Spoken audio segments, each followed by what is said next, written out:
Well, according to the Washington Post, the Democrats have deep divisions over policy, but who cares? Hi, I'm Scott Ott, and this is Bill Whittle Now. And Bill, it occurred to me when I saw the banner headline at WashingtonPost.com the morning after the most recent Democrat presidential debate. Here's the headline: Democrat free-for-all lays bare party's deep policy divisions. And I thought, well, that really sounds substantial, Bill. And yet, on the other hand, I thought, well, what's the ultimate goal here? To nominate somebody who's going to beat President Trump. Bill, can you tell me which Democrat policies are most likely crafted, assuming such a thing were possible, to beat President Trump?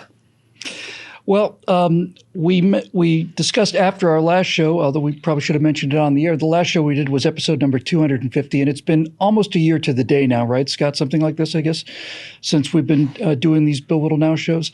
And as I recall from the first episode, or the second, certainly, the conversation has been kind of almost unintentionally constantly coming back to this very, very big issue, and that is that the Democrats can't seem to I don't see how they can have it both ways. Just to recap the argument for the 50th time, I guess, but briefly, in 2018, the Democrats elected a couple of real radicals, most vocal of which is Alexandria Ocasio-Cortez, but a couple of others are making their mark too, and these radicals were the first ones, really, in my memory, that weren't smart enough to understand that if you're running as a Democrat, you can't tell the people what you really want to do, because if you tell them, they're not going to vote for you. That's why we have to bring in illegal aliens to vote. They'll do the jobs that Americans won't do, which is vote for Democrats. So once AOC started opening her mouth, and she would put out something like the Green New Deal, then that left the position. Then let's take somebody like Nancy Pelosi, who's probably the most cynical power politician there is. She's effective, there's no question. She was in her prime anyway. So what do you do if you're Nancy Pelosi and you don't have any real beliefs about this stuff? You live in a nice gated mansion in San Francisco Bay Area. What do you do when Alexandria Ocasio-Cortez comes out and says something like, we need a Green New Deal and we need to stop air travel and put little bags, tape little bags to the back of cows and all that other stuff to save the planet? What do you do if you're Nancy Pelosi? Well, you have to, when she says something like this, you have to kind of nod and agree, because you know that she's fired up the radical base. You know she's fired up the social justice warriors. She can't just come out and say, well, that's ridiculous. You know, like a person who had an IQ above room temperature, but she has to come out and say, "Oh no, those are wonderful ideas," and then she has to kind of hope that they die down. Well, they haven't died down, and so now they have to decide. They have to decide, and this is the thing I've been talking about for a year. I don't see how they're going to get this ship off the rocks.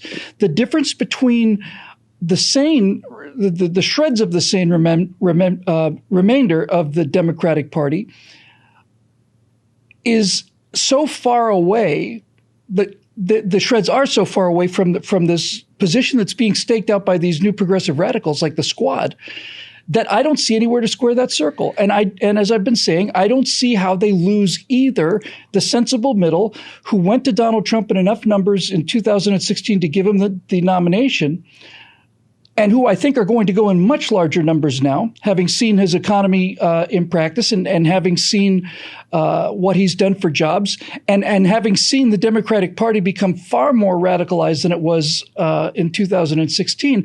I think more and more and more of those blue-collar workers are going to head to the Republican camp. And the Democrats have to decide whether they want to try and save those people, which is going to be an uphill battle, or whether they want to go all the way and do that thing that I guess Scott, our buddy Steve, was pointing out. I don't think he came up with it. I guess Sarah Hoyt did. Roll left and die, right? Where if you're failing, the thing to do is to go further to the left to really energize your shrieking base, and hope that enthusiasm is going to carry the day. But I don't think elections work like that. Well, Bill, I'm sure the people on the Democratic side are doing the polls just like the people on the Republican side are. And I'm sure they're crafting their answers in conformity to what they're finding out from the pulse of the American people.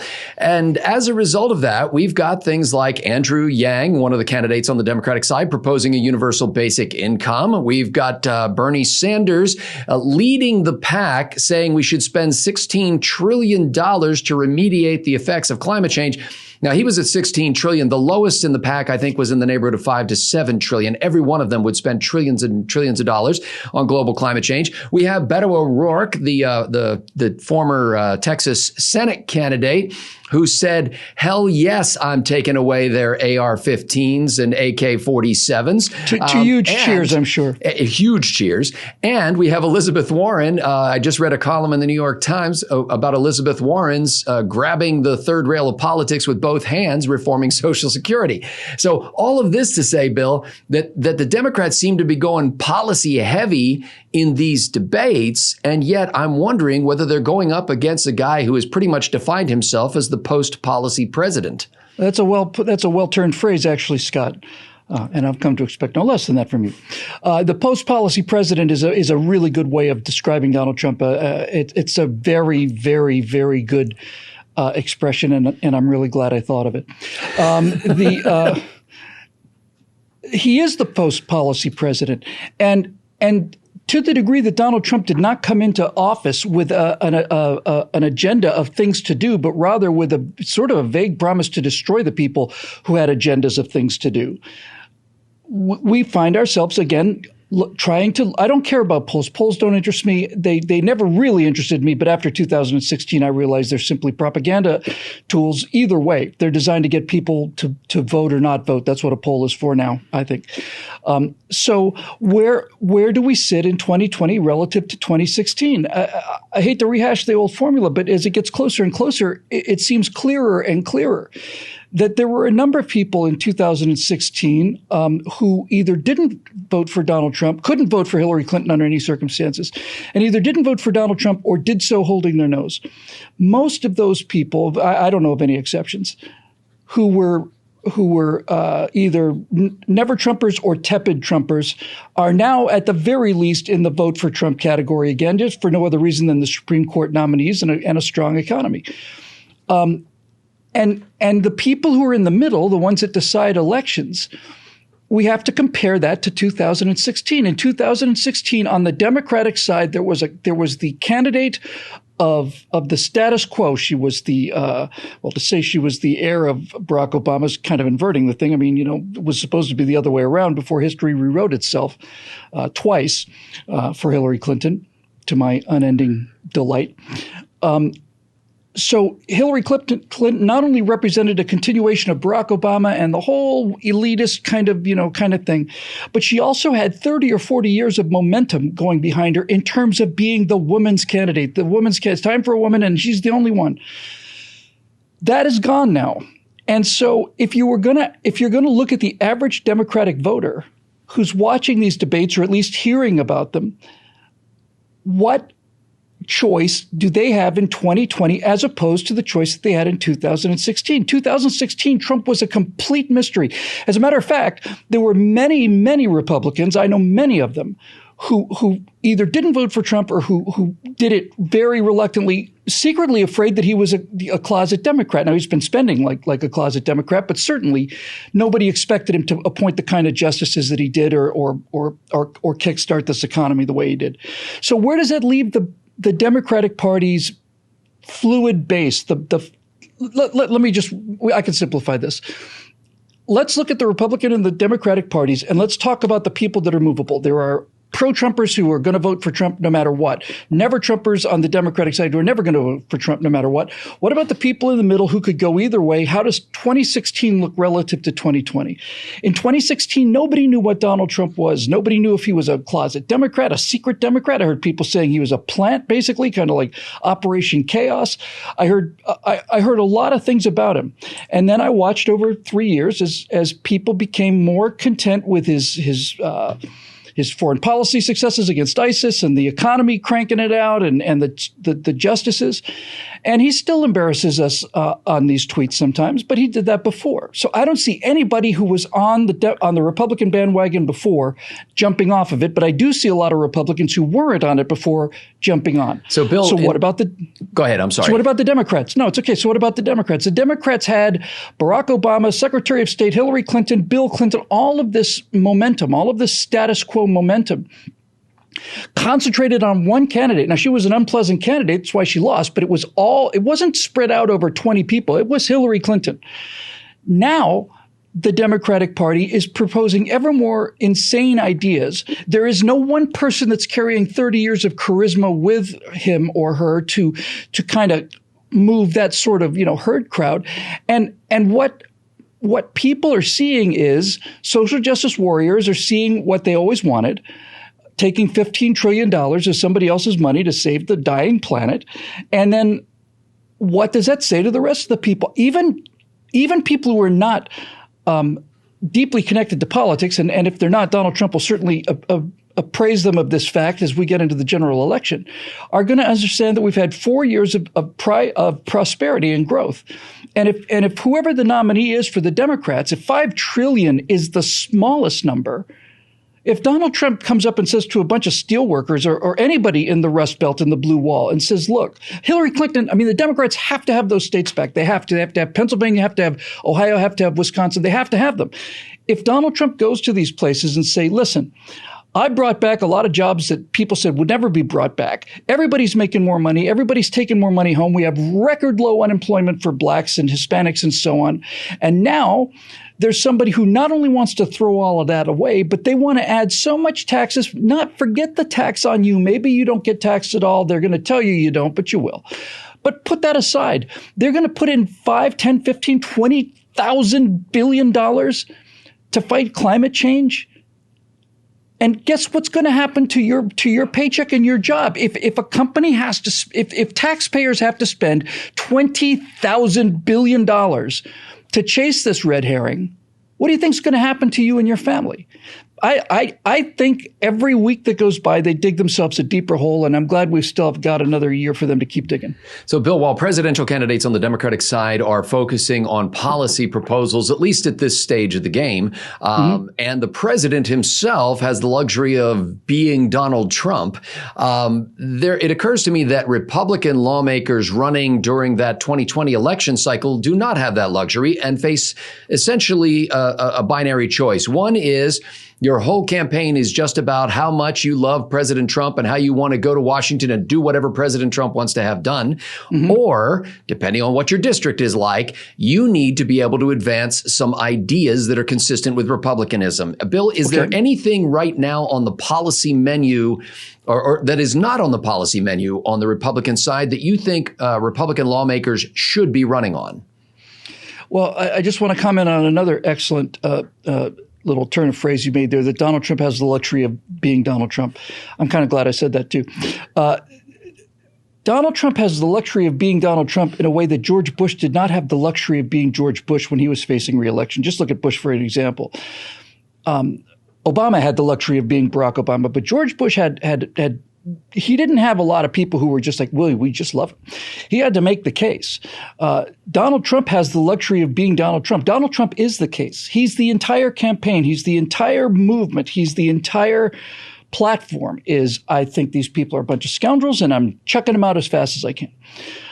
So it's a really interesting observation and spot on. So when you talk about Republican challengers, there are no Republican challengers for the presidency. There's no question about that. That's not even going to happen. I'd be amazed if we saw a challenger. In fact, we already haven't, right? It's Donald Trump. Well, people have announced that they're running, but you're right.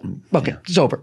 So that aspect of it is over. That's good, which means we don't have a civil war that we have to recover from, and we don't have to try to defend something that this is another thing that we had against us in 2016 and we don't have now. In 2016, Donald Trump is attacking everybody's favorite candidates. He's insulting them as well.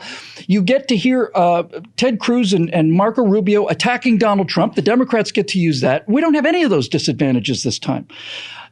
But if you were to say, are there any policy initiatives that we should be putting on the table? I say yes, there is certainly one. And I think this one could run them all the way home. And I think it'd be nuts not to do this, because I do think Donald Trump is weak in the area that he doesn't have a specific kind of a crusade, except for the wall. And that's a disadvantage, but there it is. If it were up to me, I would take the examples that we saw recently in Georgia and in a couple of other places, and I would run on reforming the healthcare system, not by presenting a plan, but by destroying the entire idea of a plan. That's how I would do it. I would go in there and say, folks, there have been people that have had a plan about your health insurance for the last 70 years or so, since Franklin Delano Roosevelt decided that since we're going to cap salaries, we got to figure out some way to entice higher workers. So we'll tie your health insurance in with your job. I think if I was Donald Trump, I'd say over the last 7 decades, we've watched insurance become something absolutely monstrous, enormously expensive, and is not insurance in any way. Not in any way. If I were Donald Trump, I would say, look at the example of Georgia, where basically they have allowed this kind of all sorts of open entrepreneurial solutions, where one of them is a doctor says, hey, I'm going to take in, I'm going to start, it's like BillWhittle.com. I'm going to start a club with 200 members, a little fewer than we have, and say to them, you're going to pay me $200 a month, and I'm going to treat everything that happens to you for that amount. And then you take out a much, much, much less expensive stop-loss insurance policy for just, a tenth of the cost of your health insurance plan, that in the event of a catastrophic illness or a catastrophic accident, all of a sudden $200,000 flows into the pot, and boom. If you were to run on getting the government out of your health care, instead of just saying we don't like the government in your health care, and there's a big difference between those two, Scott. Big difference between saying we don't like that the government's involved with our health care, and that's what we do as Republicans. But no one's coming out and saying, here's a way to get the government out of your healthcare completely. The government isn't involved in what kind of car insurance you buy. That's why car insurance is so inexpensive. And that's why there are 400 insurance companies competing to lower the prices, raise the quality for your dollar, because the government is not really involved in how you buy insurance for your car. So I put people above cars. The Democrats don't. The Democrats want your car to have more choices than you do. But I say that's nuts. I say you should have at least as many choices as your car does. So why don't we talk about how this system can go back to what it used to be, which is I take $1 from me and I give it to a doctor, and the doctor gets $1, instead of having $1 taken from me, sent to Washington where they peel off 33 cents, sent to an insurance company where they peel off another 33 cents, give the doctor 32 cents, and then have the doctor have to work 3 times as hard, use 1/3 the amount of time per patient in order to simply make the same amount of money he was making before. It's a no-brainer for me. And it's a no-brainer. It's conservative to the core. It's pro-business. It's all of these things. And I don't know why it's not happening. You cannot, we've had this discussion many times, you and I on this show, but mostly on Right Angle. And you've been a huge proponent of this idea. You can't just come in and say, that's terrible, we're gonna take it down. You have to replace it with something better. And this is it's not even a challenge. I mean, I've never seen just a ball just hang there like that right over the plate. It's almost like a underhand pitch in the major leagues. It's like a little lob, and it's like, it's a slam. But whether we'll see that or not, I don't know. But whether that happens or not, I think the Democrats get themselves deeper in trouble every day. Well, this game ain't over until it's over, and the clock is counting down to the November 2020 election. The members of BillWhittle.com will continue to make it possible for us to analyze the day's events in the context of time-tested principles, and we're grateful for their contribution. If you'd like to become one of them, go to BillWhittle.com and click that Become a Member link. For Bill Whittle, I'm Scott Ott. Thank you for watching.